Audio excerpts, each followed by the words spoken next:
Jazz, iOS versus Android.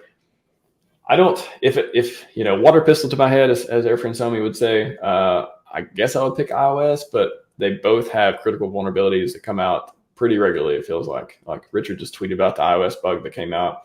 Android had the one that's literally like send you a text message and they could like take over your phone like that. Those are like the crazy, like the 10 out of 10, the security talk would be like CVS 10 bugs where it's like, no interaction needed. All they need is your phone number. I literally turned off Wi-Fi on my Android.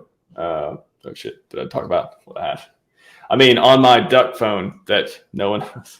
on my burner and my burner Android. I literally turned it off on my burner Android for a while too because that was like, whoa, that's a crazy bug. So, anyways, I have Apple products, I have Android products, I have a whole bunch of different stuff, but.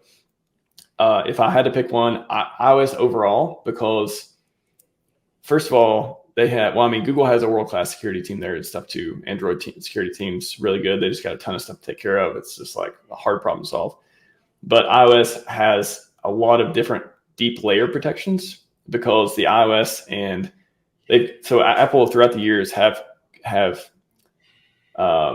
basically used the same they started merging the operating system. So Mac OS, iOS, they share a lot of the same code, which makes it a lot easier to ship things and different features and go across platforms and devices. And a lot of the features in Mac OS and iOS and stuff, they can share a lot of the cool security features. It makes it much easier to do that. So overall, I would say I think there's more security features in iOS. It's more of a closed model too, which is good for security as far as not letting any apps run that can run wild on it.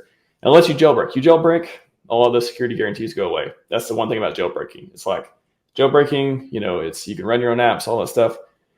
But after you jailbreak, think about jailbreaking as you're removing these protections from running untrusted apps.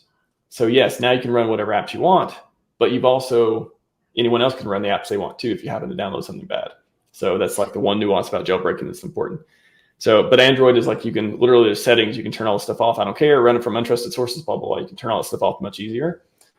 And I just think more security stuff has went into iOS overall. I know both companies fairly well over the years and stuff, and I've played with all their devices. So if I had to, water pistol head, iOS, but so why doesn't everyone run iOS? Like, why doesn't every security person run iOS? Well, a lot of them do, but I just think that it's marginal. I think that the operating system itself, iOS versus Android, is not the most important overall. I think if they're both fairly even or one's a little more ahead of the other, then the next step is human.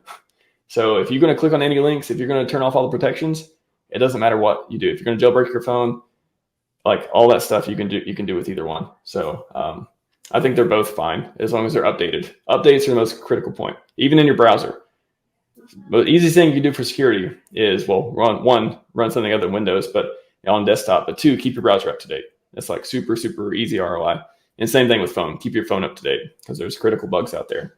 And it's easy enough just to reboot your phone every once in a while. It's fine.